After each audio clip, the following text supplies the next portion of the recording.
ఈ మధ్య సోషల్ మీడియాలో ఏమైందే ఈ వ్యూస్ కోసం ఈ తంబులు అంటారట కదా వాటిని నాకు ఎక్కువ తంబు నెయిల్స్ కోసం సెన్సేషనల్ హెడ్డింగ్స్ పెడుతున్నారు. హరీష్ రావు బీజేపీలోకి పోయిండని, హరీష్ రావు కాంగ్రెస్లోకి పోయిండని, ఇంకేందో అయిండని, వర్కింగ్ ప్రెసిడెంట్ అయిండని, ఇవన్నీ అనవసరంగా మీ మీ వ్యూస్ కోసమో బ్రేకింగ్ల కోసమో ఇట్లా ఒక నాయకుడి నిబద్ధత మీద ఒక నాయకుడిని క్రెడిబిలిటీని మీరు వాడుకోవడం అనేటువంటిది మంచిది కాదు. I appeal to all the media houses, particularly social media, ఇలాంటివి మానుకోండి. మీకు అంతా ఏదన్నా అనుమానం ఉంటే డైరెక్ట్గా నాతో మాట్లాడి పెట్టండి.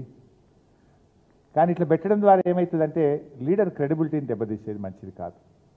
నేను కూడా ఇంకా తప్పని పరిస్థితి, భవిష్యత్తులో ఇట్లాంటి రిపీట్ అయితే అవసరమైతే లీగల్ నోటీసులు ఇవ్వడానికి, చట్టపరమైన చర్యలకు కూడా వెనుకాడమని నేను వారికి తెలియజేస్తా ఉన్నా.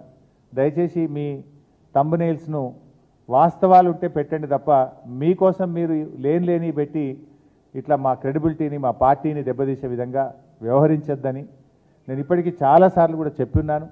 కానీ మళ్ళీ ఇట్లా మీరు ఈ సోషల్ మీడియాలో ఇలాంటివి కూడా పెట్టకూడదని చెప్పి వారికి విజ్ఞప్తి చేస్తూ, ఫర్దర్గా ఎవరైనా ఇట్లాంటివి పెడితే, ఎందుకంటే మా బాస్ మా నాయకుడు మా కేసీఆర్ ఏం చెప్తే ఒక కార్యకర్తగా నడిచే వ్యక్తిని నేను.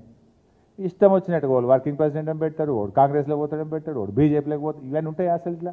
నేను చాలాసార్లు స్పష్టంగా చెప్పాను, మీ బ్రేకింగ్ల కోసం, మీ లైక్ల కోసం, మీ వ్యూస్ కోసం, మీ రేటింగ్ల కోసం ఒక నాయకుడి యొక్క నిబద్ధతను నిజాయితీని దెబ్బతీయొద్దని, ఇలాంటివి మానుకోవాలని చెప్పి నేను విజ్ఞప్తి చేస్తాను.